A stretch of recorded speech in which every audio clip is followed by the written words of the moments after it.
Welcome back to Friend and Foe Adventure Co., an immaturely mature Borderlands Bunkers and Badasses podcast. Content warnings can be found in the episode description. This is our Bloody Harvest / Halloween episode, and it totally 100% is meant to be that. I'm not putting it here because we didn't get a chance to record one with the full group, right? What's Bloody Harvest? Bloody Harvest is the Halloween equivalent in the Borderlands universe. Oh. Yeah. I know all about the source material. Yeah, I think that in all 3 of the main games, there is a Bloody Harvest event or DLC. So there we go.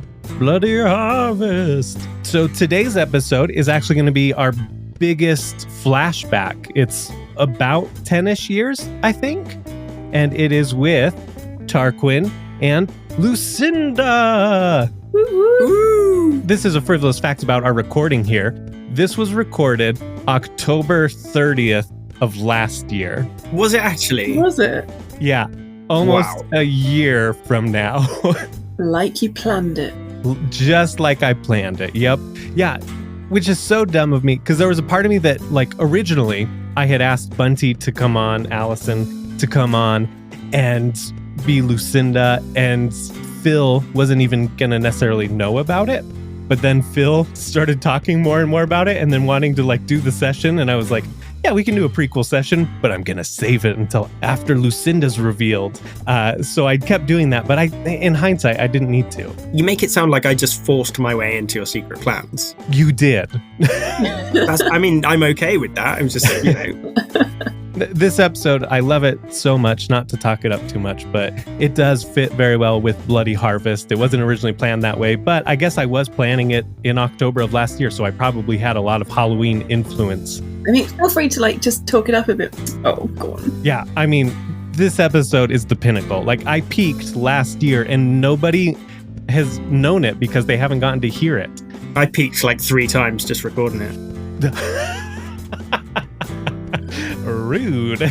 Feel free to cut that out. Dude, that's my sister. Oh my gosh.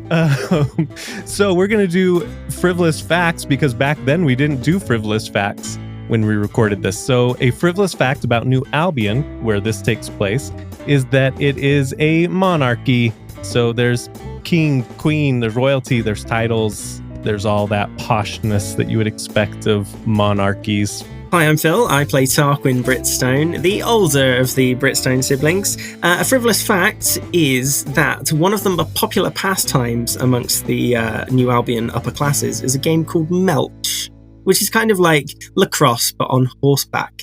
And Tarquin has his own horse called Pizzicato. But when Tarquin was playing at school on the Melch team and Lucinda was still too young, she was really upset and she wanted to play. So she used to ride the butler Crawford around the garden. Oh no. Okay. Discovering a lot about myself here.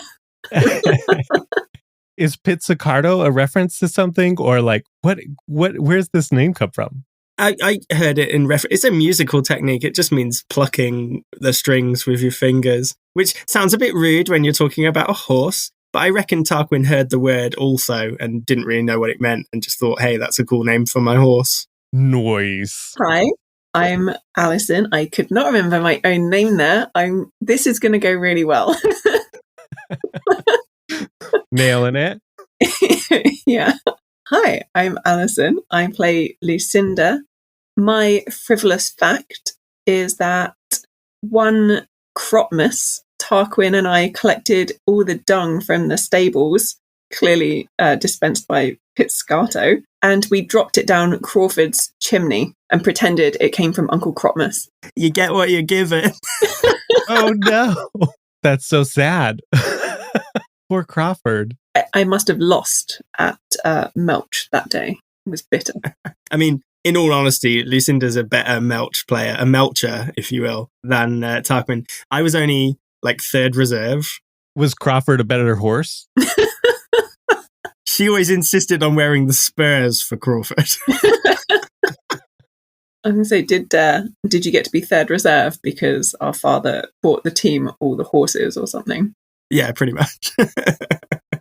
Oh, well, lovely. Yeah. So I guess this is, there's no previously. This is the furthest back we've ever flashed back for a Friend and Foe episode. So do you previously the Big Bang and, just work forward from there?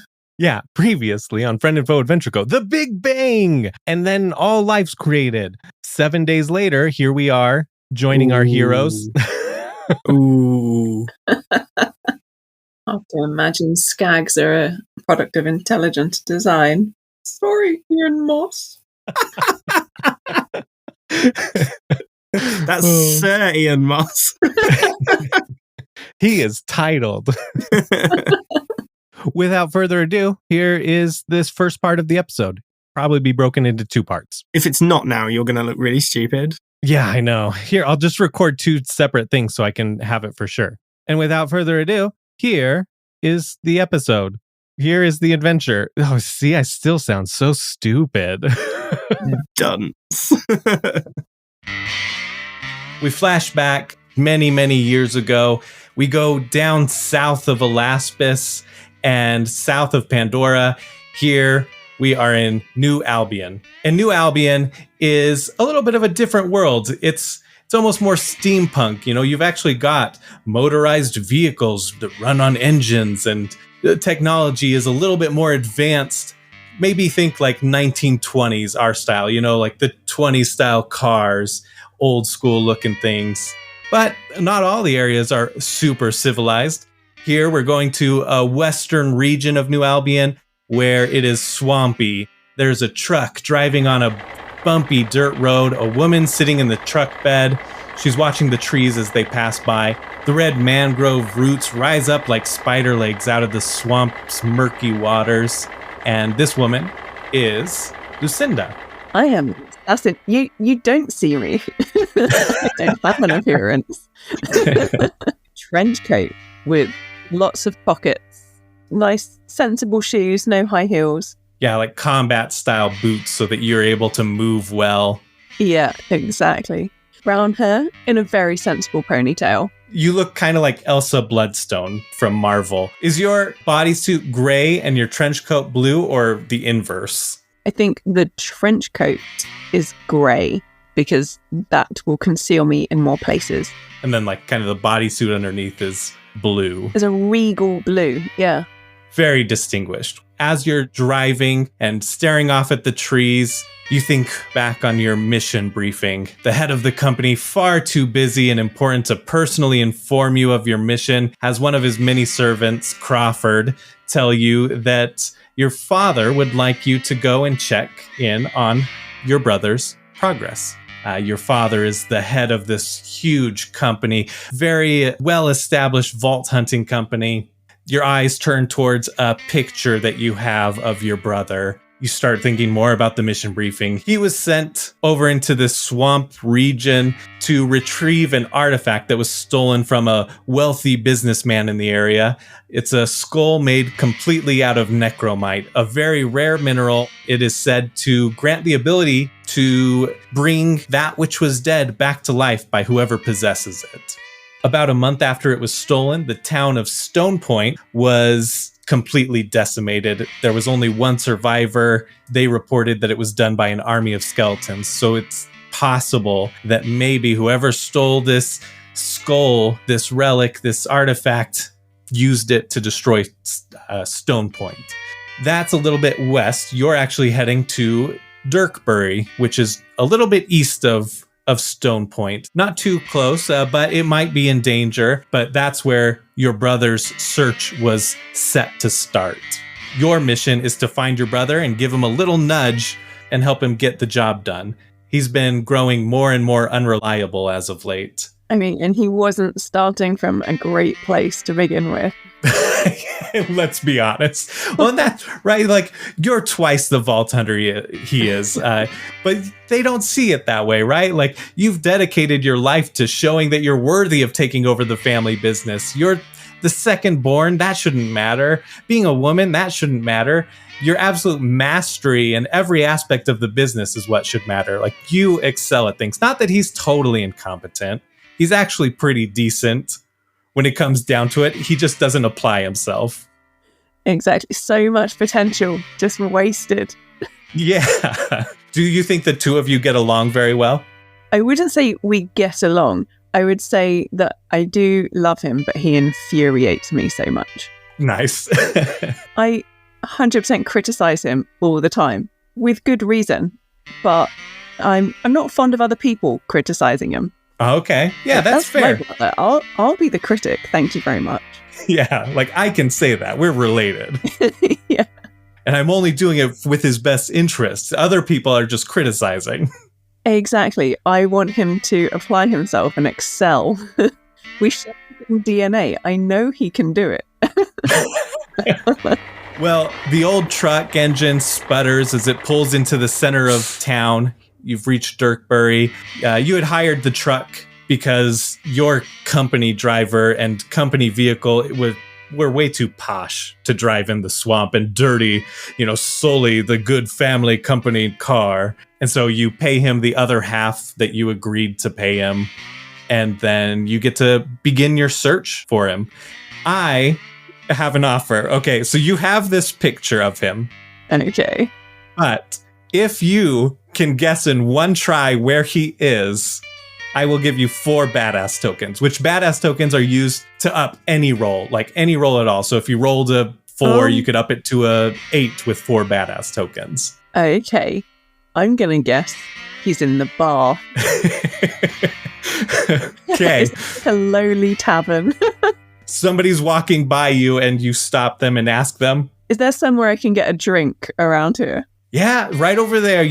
That building with the saloon-style doors, and he points a couple doors down. Excellent. Okay. Hey, you head over there, you pop in, and sure enough, you've earned 4 badass tokens. I'm going to try and open the doors without touching any of the handles. Elbows. This place is dirty. It's beneath you. I am, would you believe, having a drink. It's not my first drink, but because I've got Dad's credit card, I've bought everyone drinks. I am holding court with my group of peasants, and I am entertaining them by buying them drink on Dad's money. So I'm standing in the door. I look around. Oh, I tell you what. I'm not even looking. I hear the door go, and I'm like, "New person, what are you drinking?" From here, nothing. That's when I recognise the voice. I turn around. Ah, shit. I like to think that I'm standing, arms folded, pursed lips, not looking pleased. I turn to the barman and say, "Best make it a glass of milk." Yeah, something out of a clean glass will do. Yeah, good luck finding one of those. Anyway, what brings you to Dirkbury, sister? Would you believe you do, brother dearest? I mean, I suspected Dad would send someone, but I didn't think it would be you. Is Crawford busy, is he? Okay, I don't know whether I'm quite pleased to get out into the field or whether I'm really bitter that I rank below the butler. Like, Crawford didn't want to go. Oh, I see. You are always viewed as second to Tarquin, which is totally unfair because you are way better than Tarquin in almost every imaginable way, qualification-wise. And so there's probably some bitterness that you even had to come out to clean up after Tarquin, essentially to get him to do what he's supposed to do when you should have been sent in the first place. Because once I've been sent, he becomes my responsibility now. If he fucks up, that is going to be it's going to be my fault somehow. Exactly. Okay, I'm going to go over and just check that he looks clean. And then if he does, I'm going to hug him. I look clean. I'm clean. Okay, but you have a history of falling in things. Well, I haven't actually. I mean, I've mostly. Maybe, hey, actually, we'll do a roll. Your first roll. Do a search check. 7 + 1, 8. You look at him and you can't tell how dirty he is exactly. The lights are very dim in the Dirk Brew Tavern.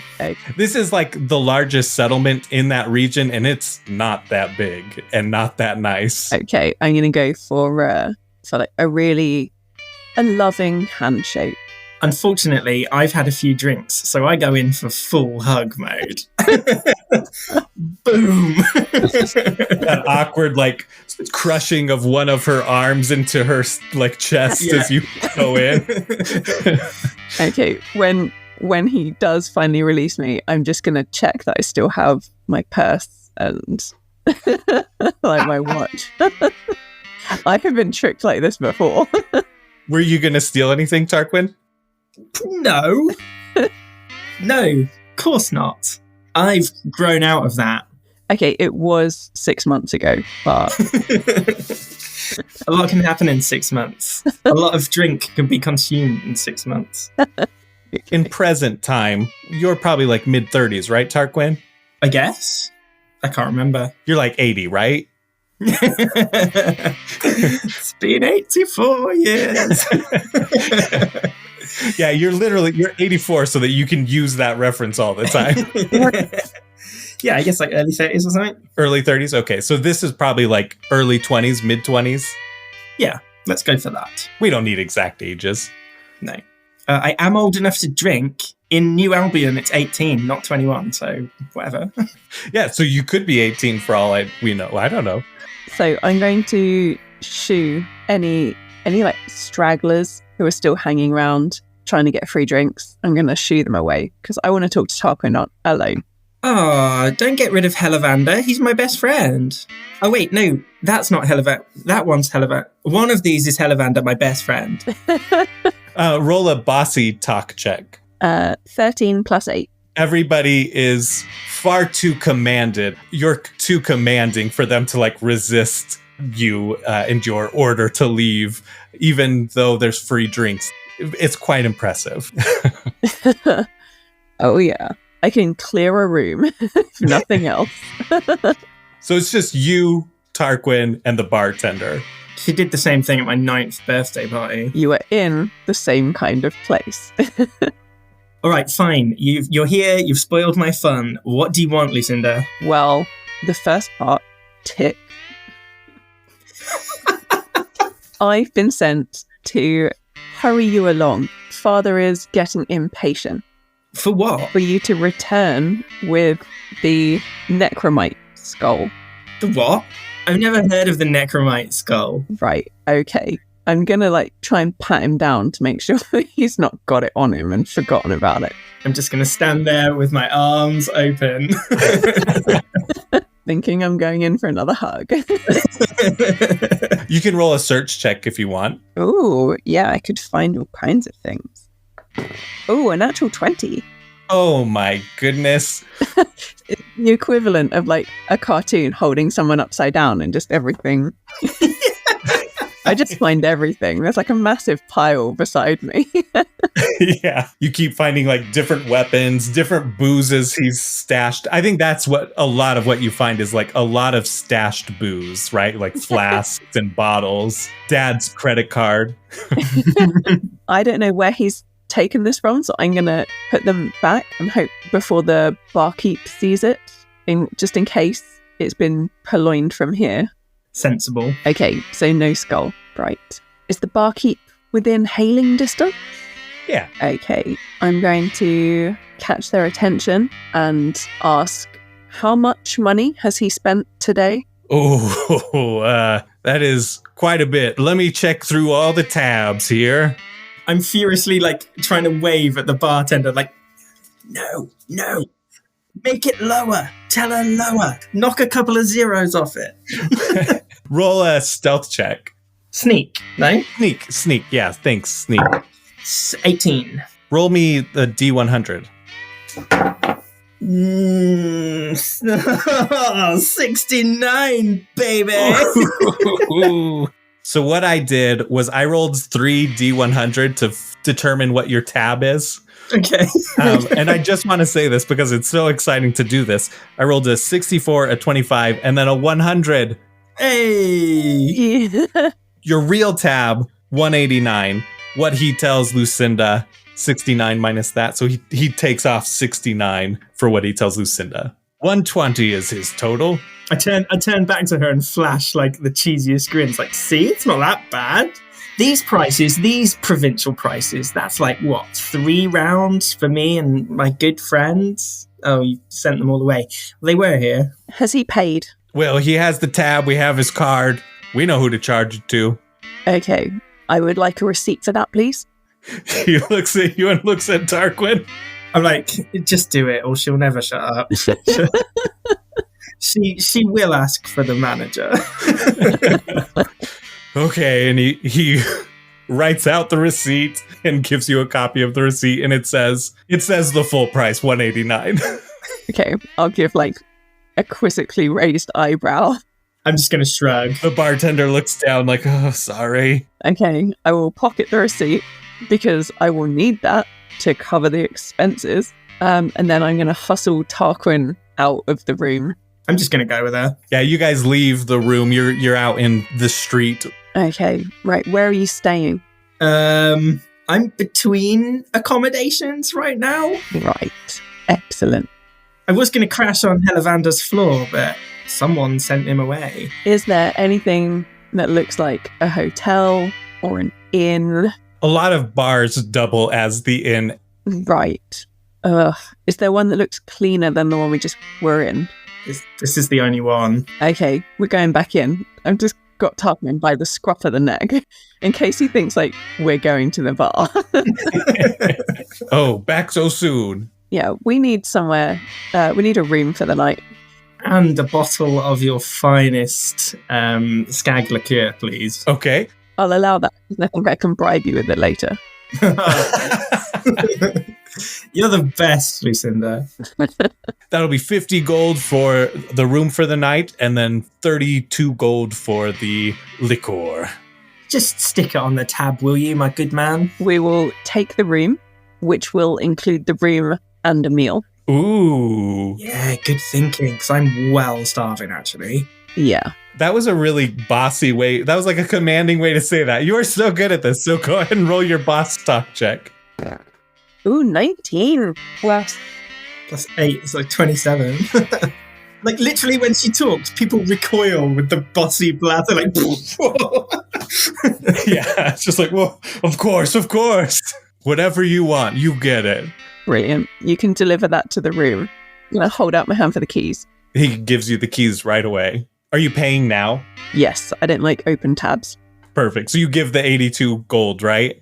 Uh-huh. Yeah. All right, yeah. You go upstairs, look at your key. It's got the number 20 on it. 20 rooms. Either this place is massive, or the rooms are really tiny, or you go up there and there's a landing and there's just one door that says 20 on it. It's just every time someone dies in it, they rename it so they don't have enough lucky room. It's like in hotels, right? Like the first floor are all like 101, 102. And so this one starts at 20. There's only floor 20. And it's 0 for some reason. Like they started it on 0. That's why, okay? Yeah? Challenge me? Bring it on. World building, bitch. There's logic here. Phil just realized he can be sexist without taking damage. I don't have my curse yet. Your sister is your curse. And a blessing. Absolutely. Thank you. You go into the room. I'm going to roll a d20 to see how clean it is. It's not that clean. I rolled a 4. Oh, okay. Oh. I'm completely oblivious. I just flop onto the bed, propping my head up on my arms. This is the life. Is there a chair in the corner? Oh, yeah. Cool. There's like 2 chairs around a small round table. There's 2 queen beds. That's pretty standard in this type of place. Oh, okay. That's pretty good. I was assuming I'd have to sleep on the floor. Cool. No, I'm going to sit up at the table. A few minutes later, maybe 20 minutes later, knock at your door. The food is delivered. And it's not bad food. I don't know if you want to ask what it is. Sometimes it's best not to know, isn't it? Yeah, it's like you've got some meat in there and some sort of weird vegetable. Excellent. Green and plant-like, that's for sure. Yeah, I think at this point, you don't want to ask because then you know what it should look like. Yeah, it's best if you don't have a basis for comparison. Yeah, if you just assume like this dish is exactly the way it's meant to be. So he puts them on the table. I'm going to make Tarquin come up and sit at the table. Fine. We do not eat like slobs. You're too used to living back at the mansion with Dad. You need to experience the real world, sis. And people in the real world eat their dinner in bed. That is not the Britstone way. Isn't it time for a new generation of Britstones? The new Britstone way. What's wrong with forging your own path? Just because my path at this current moment happens to be a shit-sodden dirt track. Well, I think you answered your own question there. Whatever. Not known for your good life choices, Tarquin. No, that's true. You want to know where my good life choices have got me? I haven't even been looking for the necromite. I forgot about that as soon as I got here. I've just been living it up, counting down the days until Dad sent some little minion to come and get me. And here you are. Okay, just like one glistening tear in my eye as I turn away. Are you eating at the table? Yes. I made this big speech, and while I was speaking, I sat down and picked up my cutlery. Speaking of, what exactly did Dad tell you? Did you speak to him face to face, did you? I was given my mission through the official channels. Right, so Crawford then. Yeah. Brilliant. Is Dad even still alive? When was the last time you saw him? I saw And him. not in his portrait. I mean, the real life person. I saw him only last week I see. at a distance, walking past. Are you sure it wasn't Crawford just carrying his suits to the laundry? No, I can tell Crawford from a distance. Okay. So, yeah, I don't know what you were expecting, but no, I haven't even been looking for it. Okay, tell me about it. Where is it? Where is it meant to be? Don't know. It's this skull made out of necromite. Oh, the local yokels reckon it can bring people back from the dead. Ooh. You try talking to anyone, and all they just go spouting off about myths and legends. Oh, beware the skeletons. Blah, blah, blah. Did you hear what happened to Stone Point? I did hear on my way past. Yeah, they reckon the necromite did that. I'm keeping an open mind. It was at that point that I decided it was time for a drink, and that was about 5 days ago. Okay, Riley, do we have a time limit on this? Not particularly. Quickly, as quickly as possible type thing. You're arriving here like late afternoon type thing, so it's probably early evening at this point. It might be a little too treacherous. You know, you rented a room, you might as well stay the night and hope that Tarquin sobers up a little bit. Yes, that would be good. I think if we can get a plan tonight for what we're going to do tomorrow and then set out early. Why is it so important to you that we find this thing? Because that's what we've been sent for. Fine. I'll come along, but don't expect me to help. I never expect you to help, Tarquin.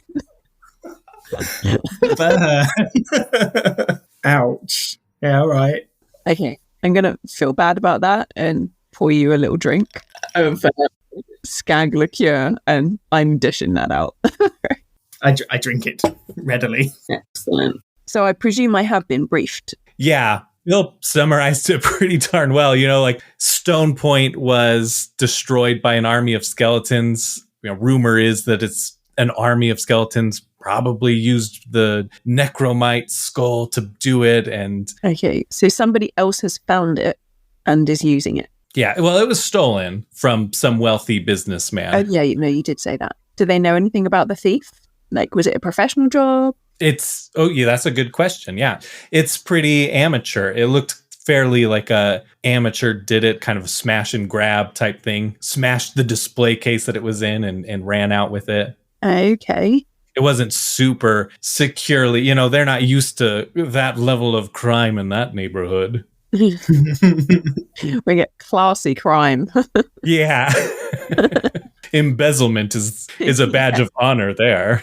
Exactly. Where was it stolen? Like the dude who owned it previously before it got stolen, was he in Dirkbury or where was he? No, he's like in the capital city. It would be like the same kind of area that you all would be from. Like, I don't know what your hometown is called. Do you? Probably the capital of New Albion. Yeah, part of me just thinks the capital. Doesn't that feel very posh and like... We are posh. Fucking Britstones. So it's just like called the capital? Yes, the capital. So yeah, it's just some rich dude from the capital. Okay. Probably even like your dad would consider them like family friends, as close as friends get for him. Yeah. Family resources. That one invites to dinner parties to network with. Exactly. Well, we can sort it out tomorrow. I'm going to bed. Okay. I just flopped on the other bed, so now they're both really it's like crumble. Yeah. Not even getting changed. I'm just lying face down on the bed. Cool. I don't know if it's going to be overkill, but I want to sleep in the chair by the door. Just don't trust Tarquin at all. Okay, yeah. Wait, can we clarify you don't trust me that you think I'm going to run away? Not that I'm going to, like, I don't know, grope my own sister in the middle of the night. Oh, ew. You were going to try and sneak back down to the bar or something. Yeah. I hope nobody was thinking that you would do something terrible like that. Were you planning on sneaking back? No, I wasn't at all. Yeah. We've got a bottle of Skag liqueur here. Skag liqueur here. Yeah. Oh no, there's that Britstone accent coming in. Yeah, okay. So you fall asleep in that chair. It's not necessarily super comfortable, but you know, you're used to working late and falling asleep in your chair while you're working because that's the kind of hard worker you are. Exactly. Yeah. Got used to like sleeping upright with, my eyes open. Yeah. Really creepy. In case anyone looks in the room, it looks like I'm still working.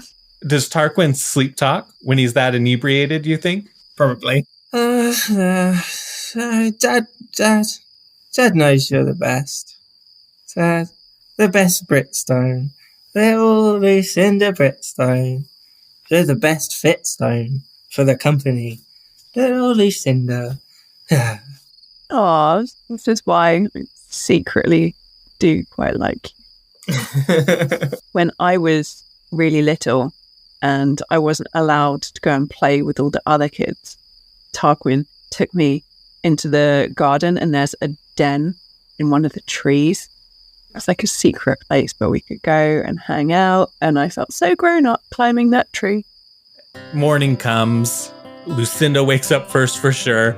You probably have to wake up Tarquin. Yeah, with some strong coffee. Oh, not yet, Crawford. Half an hour. Very much just like poking him in the shoulder until he gets up. All right. Oh, what is this? Coffee? Ugh. Where's the Skag liqueur? I'm sorry, we're in a very uncivilized place. There was no tea. Yeah. Hey, I've been thinking, if you wanted to find the Necromite, we should probably go check out Stone Point, right? There's got to be clues there and we can follow to find out who's controlling the skeletons. You know what, Tarquin? It's at times like this that I realise that you have seriously underperformed to your potential. Well, I was kind of thinking, I know I said I wasn't going to help you, but I've got an idea where we could both win this. I'm listening. I'll work with you to help you find the Necromite, but after we found it, just go home. Tell Dad I wasn't here. Tell him you never found me and that you got the Necromite by yourself. I'm not sure I could lie like that. But it's for your own good. You would get the credit. You would raise your stock in Dad's eyes, and he wouldn't be chasing after me anymore. I'd be free to do what I wanted. He sent me to find you, so if I failed to do that, that would not work. But if you come home with the Necromite, he'll forget all about me. I think you're underestimating his pride in his family lineage. Fine, we'll talk about this later. Let's just get the Necromite then. Get the neck. So you all are setting out. I assume you're talking to somebody before asking for directions towards Stone Point. I like to think I've got a map. Oh, yeah. You definitely have a map. Being a woman, can you read it though? Is it upside down? Oh! Roll a dice and take that much damage, you. Now we know where Tarquin gets it from.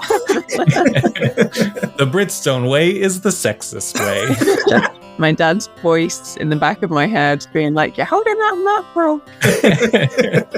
You have echo stones there that actually project the map out of it, which is something that the other echo stones in the future that Phil and the group is using don't have. Ooh. The technology there is like a little bit more advanced. So yeah, you do have a map on your echo stone. It's almost like a GPS even, like relatively accurate location. Although in this part of the world, it probably loses connection a little bit and does like the little digital like mess up static. Okay. Did you want to ask anybody any questions before you leave Lucinda that maybe you think Tarquin didn't cover? Pretty much everything. Have there been any other strangers in town? Can I ask? They'll have had to have come through this bar, won't they?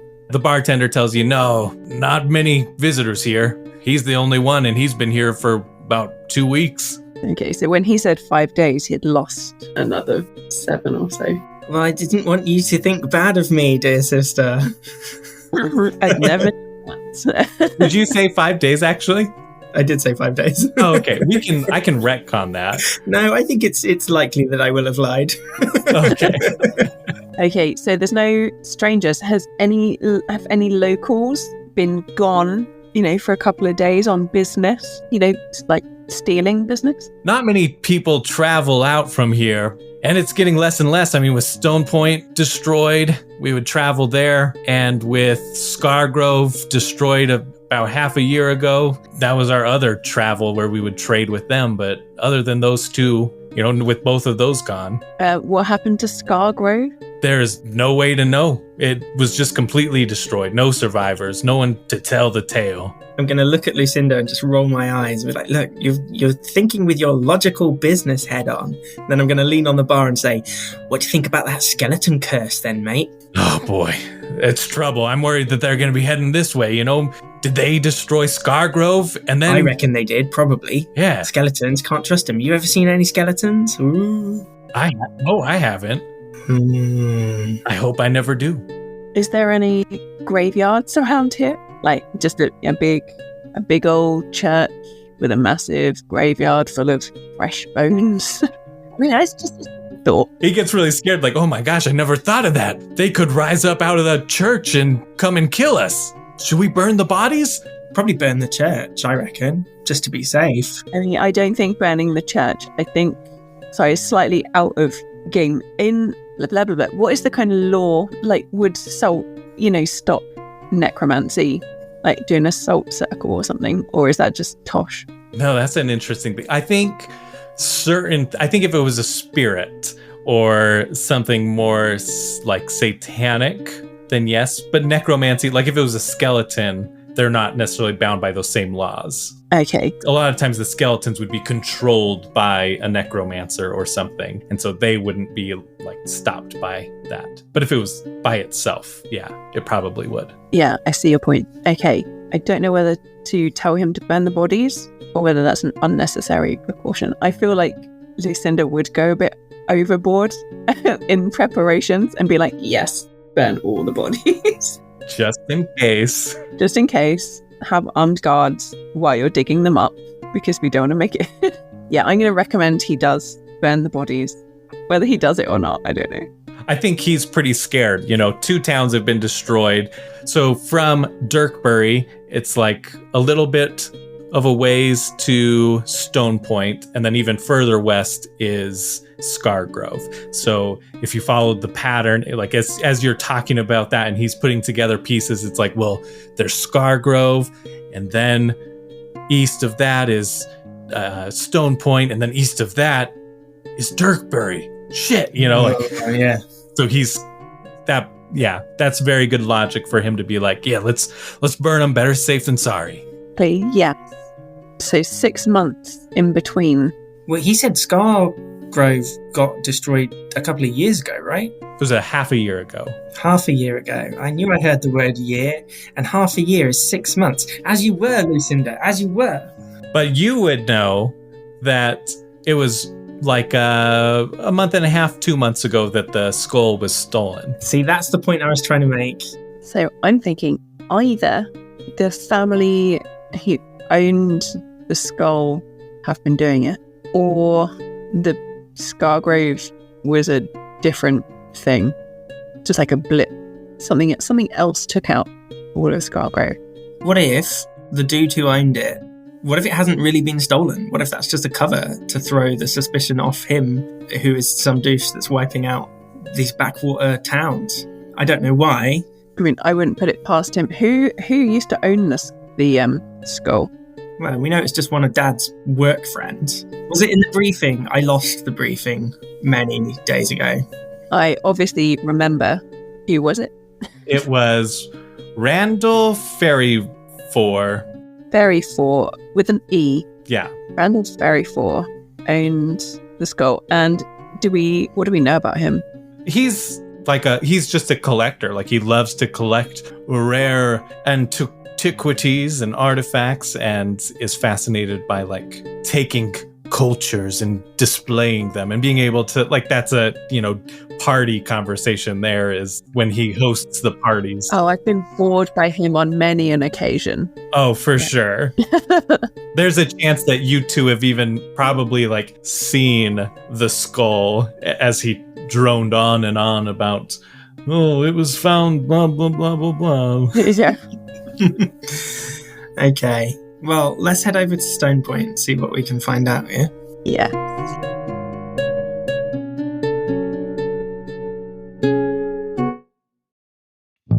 Welcome to Somewhere in the Middle of the Episode. As always, I want to give a big ol' thank you to Nerdvana Games for making this game, and I love it. We obviously love it because we keep making episodes, and thank you listeners for listening. I hope that some of you are playing the game out there as well, and we would love to hear about your adventures in our Discord. But if you aren't playing, then you totally should. They've got just the source book. You can now buy the digital copy, and you can buy the deluxe edition, which comes with miniatures that are awesome. It comes with cards, a BM screen, all that fancy jazz. I also want to give a shout out to our ultimate badasses who have supported us financially. We've got Daniel, Kelsey, Ray, Colin, Chris, and Ross. So thanks to all of you. If you want to be an ultimate badass, you can always bribe us at ko-fi.com/FFAdventureCo, or you can support us on Spotify. They have a way to just subscribe and do monthly donations, which some of you are doing. So thank you so much for that. Eventually, we are going to send out some rewards to those people who are supporting us early on like this. Early on, I mean, we're almost 2 years into this, but you know what I mean. And then we are going to be starting a Patreon as well.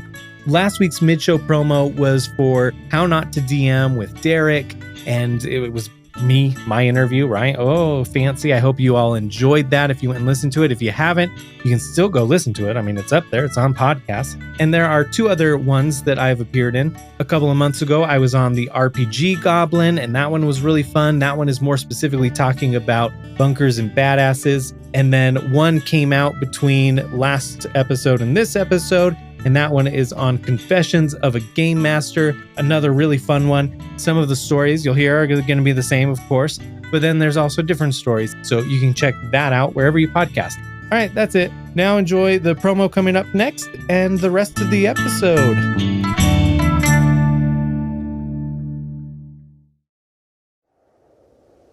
At last, I have reached the tallest peak in all the world, where the wisest person lives. Finally, I'll get the answers I seek. Welcome. I am the wisest person in the world. Ask me your question. What is my purpose in life? What should I be doing to achieve pure happiness? You must stream Game Master Monday. Come again. Game Master Monday, the bi-weekly podcast that plays a new one-shot in a new system in a new setting with a new cast every episode. Listening to their funny jokes and wild stories is the only path to happiness, my child. Sick! I'm going to go home and binge the whole thing right now. What a nice kid. Oh dear, he fell off the mountain. Now they'll never know how good Game Master Monday is. Yeah, you start heading to Stone Point. There's a pretty clear trail, though it hasn't been traveled much over the last month, so kind of swamp water. You know, some of the path is starting to like decay a little bit and overgrowth is starting to come onto it, but there's still like a road all the way there. You get to Stone Point, probably like a half a day's walk. Most of the buildings are collapsed. You can see it's just destruction. It's a destroyed place. There's no bodies anywhere to be seen. This is probably like a third of the size as Dirkbury. But as you walk through, all of the buildings are torn down, except one building, probably the largest building near the center of the town. The center large building is burned. Hey, sis, you notice how there's no bodies around? Yeah, I was wondering that. Didn't they say that the skull can return to life that which has passed or whatever? So you're thinking that this massacre provided the army for the next massacre? Maybe. What if someone's building an army, what if they're just... This isn't a massacre, this is a recruitment drive.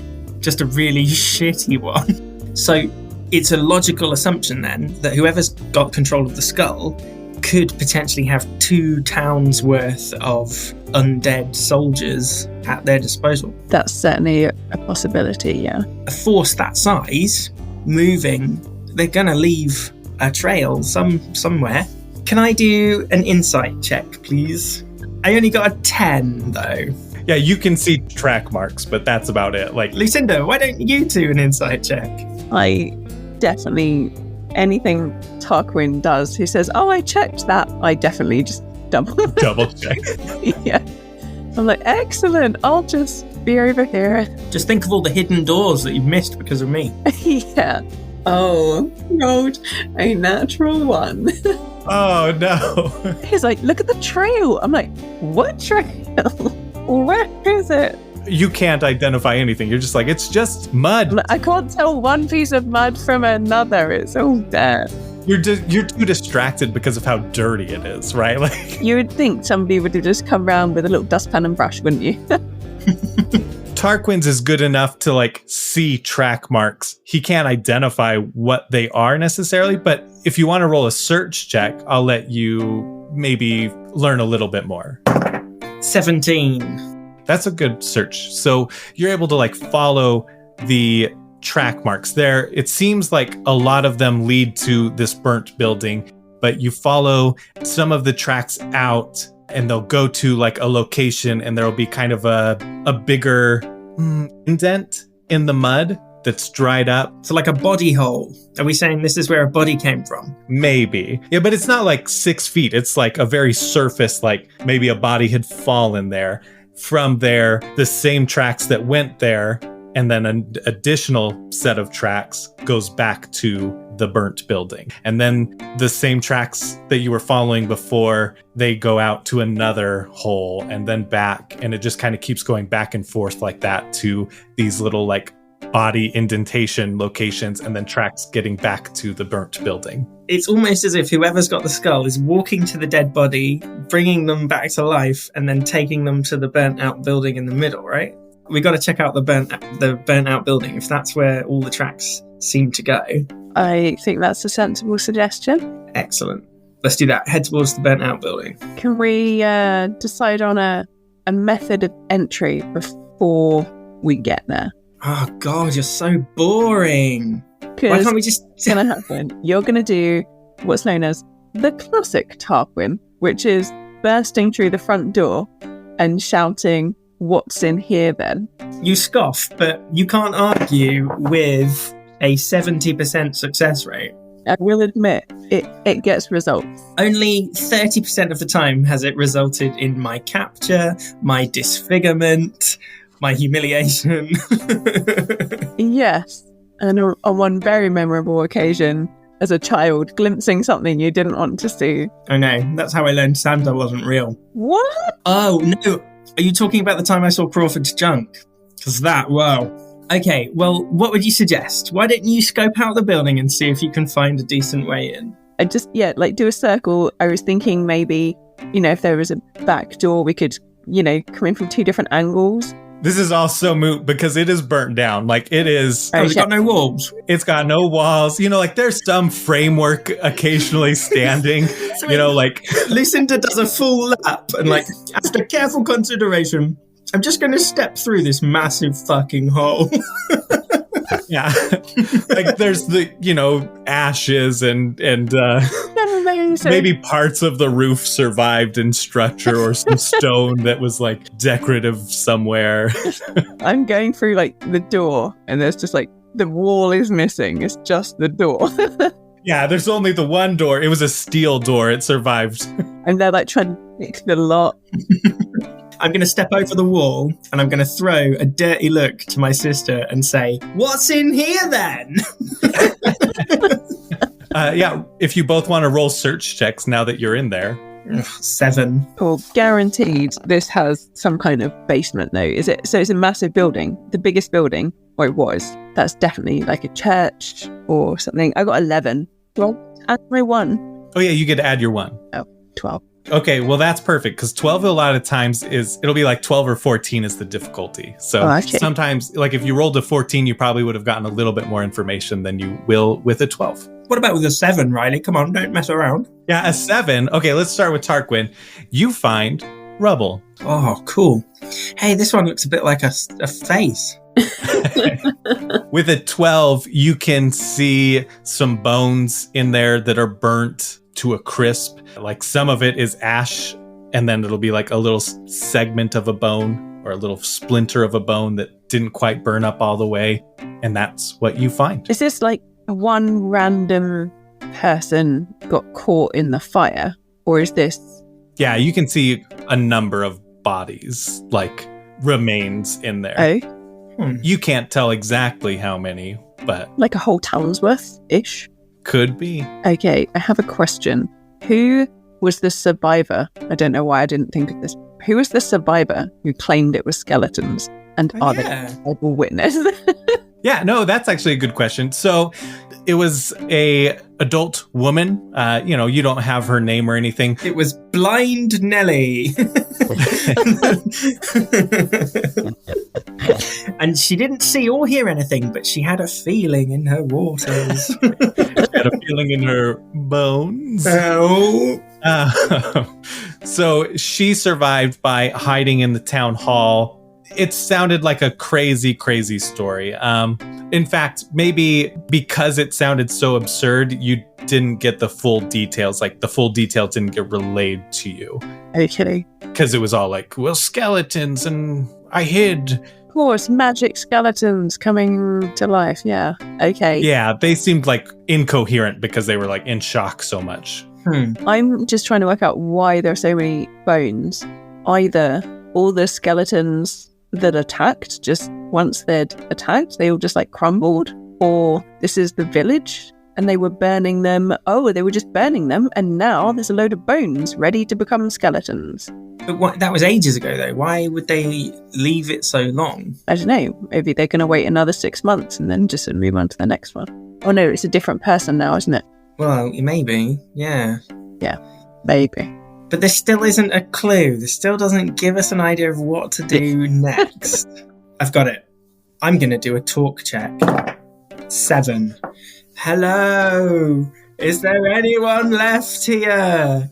Are there any skeletons? Speak now. Tell us who did this. And then I'm just going to look and go, well, I'm all out of ideas. Well, I feel like since I have a hidden door searching talent, I want to use it.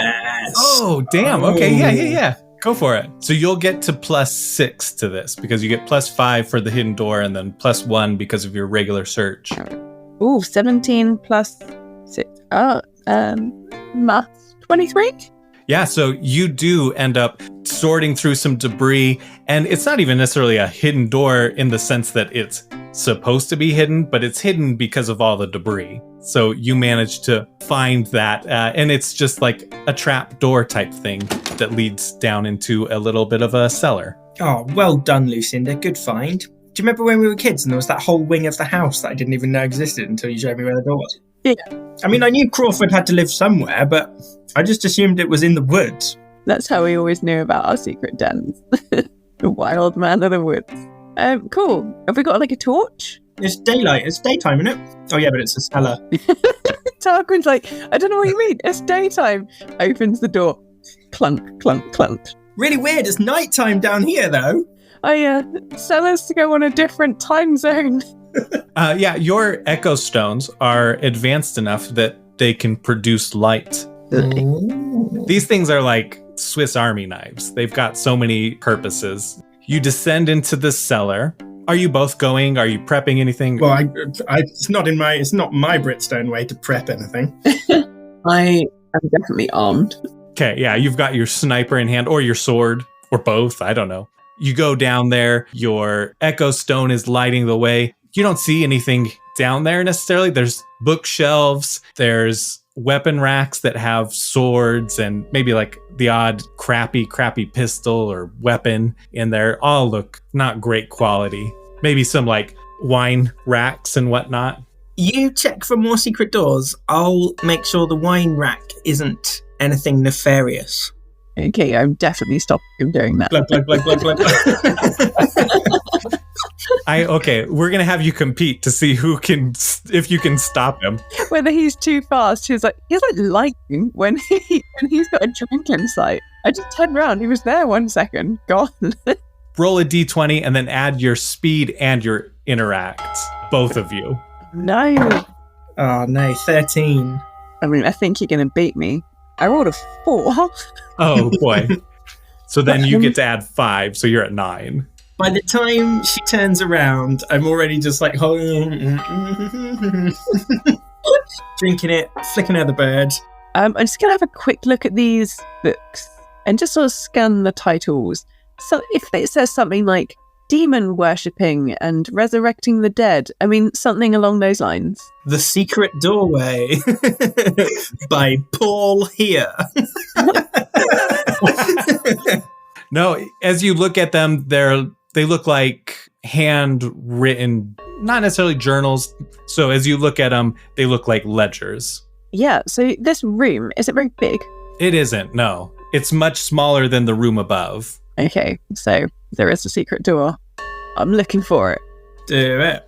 Okay, let's hope I get higher than a 4 again. I got a 5. Woo, woo. But plus 6. Plus 6, 11. 11. Yeah, you don't find anything. Damn you. 12 success. But you don't know for sure whether that's, due to your inability to find it or if maybe there just isn't anything. Okay, so there's the wine, there's the books, and there's the weapons. Can I have a quick flick through the books? Yes. So while you're doing that, Tarquin, are you just drinking this wine? Yeah. This has got a really weird taste. What even is this? Oh my god, it's blood. I'm gonna look at the... Oh no, don't be blood. What is it? Insight? Yeah, go ahead and roll an insight. You can. 7. It looks like a fairly new wine, right? Like, so it's not even that... it's not even vintage. Yeah. Yeah. But as you look at the label, it says Scargrove Vineyards. Oh. Hey, Lucinda. This wine's from Scargrove. When's it dated? It's not very old. Is it 6 months ago, perchance? As you look through the wine, there's a shelf of them that are like 7 months ago, 8 months ago, 9 months ago, and going backwards from there. Why would Scargrove wine be hidden in a cellar in Stone Point? And then why don't you roll a search check on the books you're reading? No, well, insight. Let's do insight. Yeah, roll an insight check on the ledgers. 19, finally. Plus yes. 3? Nice. Yeah, 22. Yeah, so you can see, looking at the books, you're lining up those dates that Tarquin is reading out to you. And sure enough, you've got like 8 bottles 10 months ago, 8 bottles 9 months ago, 5 bottles the next month, 3 bottles the next month, and it's like decreasing until the 6-month mark. Okay, so they were getting more and more bottles. They were getting less each month, closer to present day. And then at the 6-month mark, there's just it's just crossed off, like an X through it. Mm. Okay, so these people had some sort of trade business deal or something with Scargrove, but they were ordering less or they were getting less until Scargrove went completely tits up. I mean, did someone kill Scargrove because they weren't getting enough wine? I mean, that sounds very me. Did I do this? No, you searched me. I don't have the skull. It's not me. I'll add on too. That was a really good insight check. You would have been checking more than one book, right? Mm-hmm. So like you're looking at other books and there is food, same type of thing that's marked from Scargrove, and it starts out as whatever, a certain weight, a certain quantity, and it gets less and less the closer to that 6-month mark it goes. Okay. Yeah, so either they were sort of dwindling in resources or dwindling in people. So nobody was a survivor in Scargrove. So we don't know whether they all died out at once or whether it was like a lingering less and less and less. Huh. Because my default assumption would be then that obviously the people from Stone Point attacked Scargrove because of the trade they were getting. But then why would now Stone Point be destroyed? Don't understand. Are there any names or like signatures in these books? I mean, yeah, there are. They're just, names. Nothing holds significance. No. Alan Treadrow. Mr. Ferryfall hasn't signed it. Signed a death order on the entire town. No. Yeah. That would be the clue we need to blow this case wide open. The last one is marked Tarquin Britstone. No, there's no names of significance. What building are we in? Is it a town hall or a church, or is it just the center building? Yeah, I would say from the layout above and everything, you could surmise that it would be the town hall. Isn't this where the survivor hid? She said she hid in the town hall, and that's how she survived. She must have hid down here then. I was kind of wondering, admittedly, skeletons attacking wouldn't be thinking rationally, but they have a stash of weapons here, and nobody, retreated. I feel like I should point out, Lucinda, that skeletons do exist in this world. As in, they are just about... In the future, I've been in bar fights with many a skeleton. Yeah, they're not necessarily, usually they're henchmen for something or... but yeah, they do exist almost, not naturally. A necromancer definitely has to have raised them. But they're a known thing. It's not but they are a known thing. They're not totally uncommon. Okay. Yeah, I still don't know why they didn't come down and get the weapons. You said they were a bit rubbish, though. Maybe they just didn't get here in time. Has anyone checked the weapons? Can we, give them a once-over?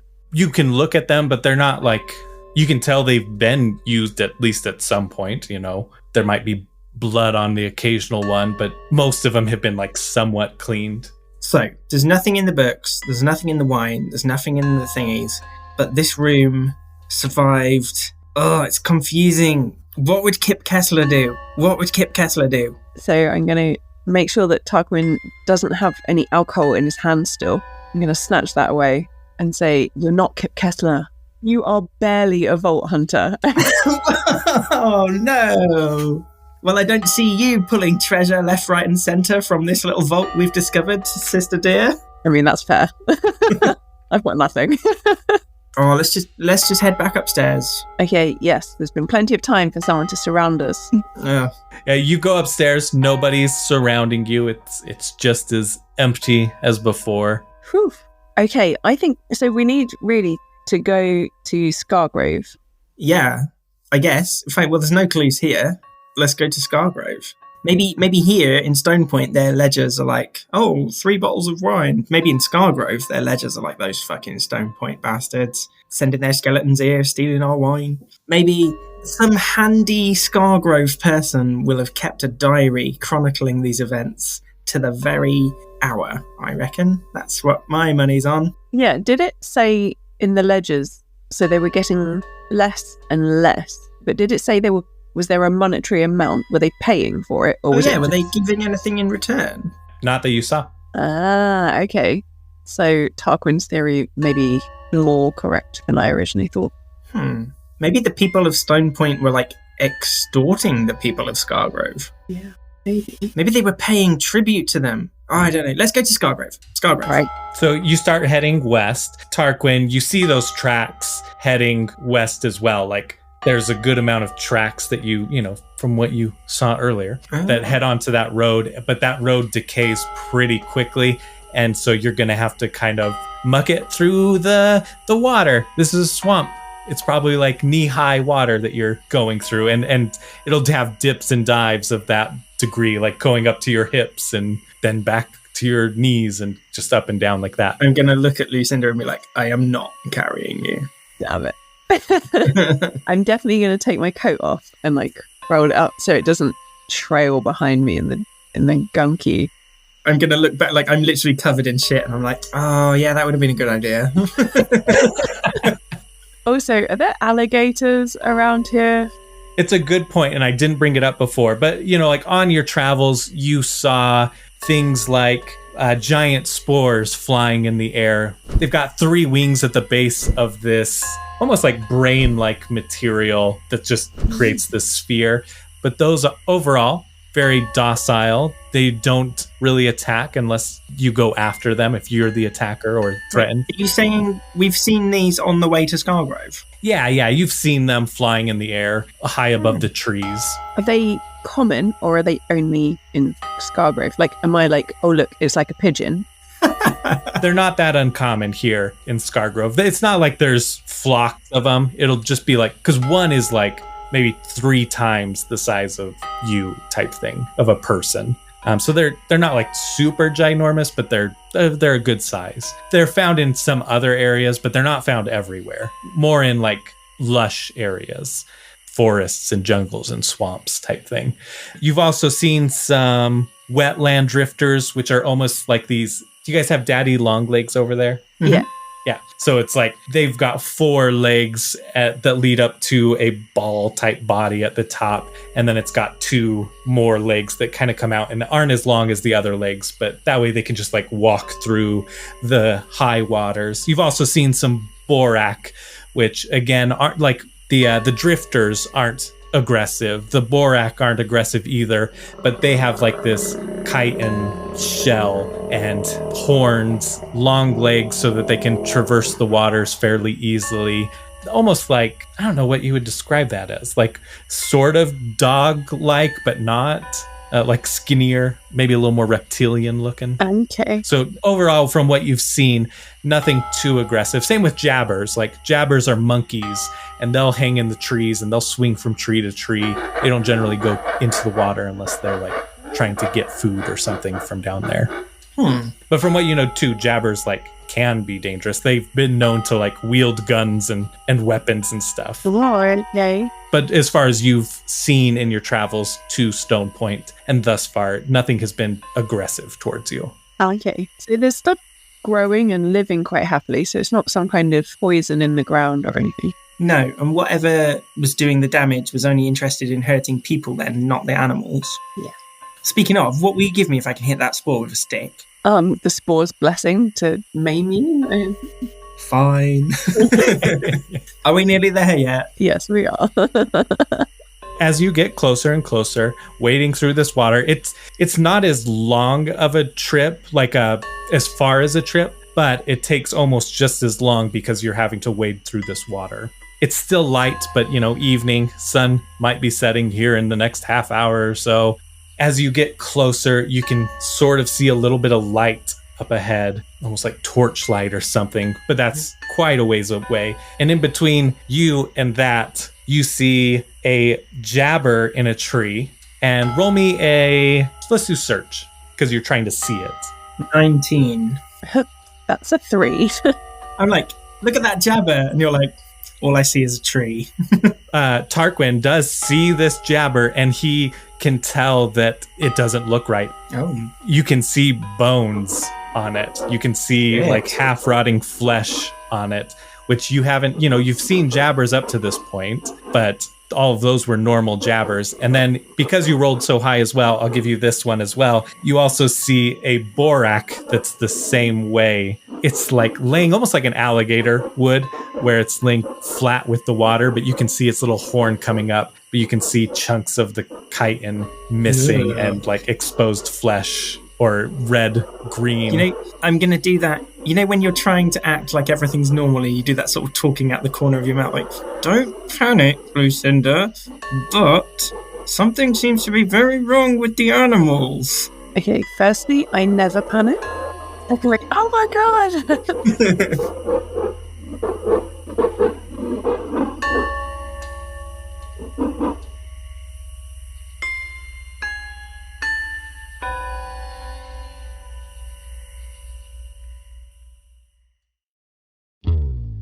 Thanks for listening to Friend and Foe Adventure Co. I hope you enjoyed the first part of this adventure. I broke it into 2 parts because it was just a little bit longer. Or did you? Or did I? I'm going to release part 2 a week from today, which will be on Halloween for the finale of this Bloody Harvest event. Ooh. Allison, do you have things you want to plug? No. Oh, okay. Like, you can message me on social media and then I will find the message in 6 to 8 months and be like, oh, that was lovely. How cute. Perfect. Yeah. You know what, actually? So on Phil's podcast, Organized Fun, or organized with an S because he's British, Phil, Allison, and I are all playing Teens in Space with 2 other fine folks. And that has been really, really fun. There's 3 episodes out at this point. The 3rd one is still just, I love it. I love that episode so much. The first 2 are really fun too, but the 3rd one I feel like we had so much fun with. I'm glad you like it. Yeah, so we're playing Teens in Space. Allison and I are part of the crew. Phil is GMing it, and it's a blast. So I will make a Spotify playlist and put the link of it in the episode description so you can go listen to those first 3 episodes. Do it and find out what a Fraxis guard sounds like. Yes. Slightly different each episode. No, which is good because, no, racial stereotypes, they're all individual people. Yeah, exactly. They don't all sound the same. The last one liked origami. We just never got to find out about it. And then if you like the show, rate, review it on Apple Podcasts, Spotify, Good Pods, or wherever else you, or wherever, oh my gosh, I can't say wherever, or wherever else you listen to podcasts or rate, review, write about it, bathroom walls, etc. You can hang out with us in our Discord. You can find the link tree to all of our social medias and like our coffee in the episode description. I think that's it. I hope you enjoy the second half next week. Have a safe, bloody harvest, everybody. And until next time, remember, badasses, drink your tea at 11's. But never dip a biscuit. True badasses dunk biscuits. Vault Hunter, I'll watch your back if you watch mine, Vault Hunter. Those bandits better run and hide. You got your 20-sided die. You got a sparkle in your eye. You got your guns. Let's get some.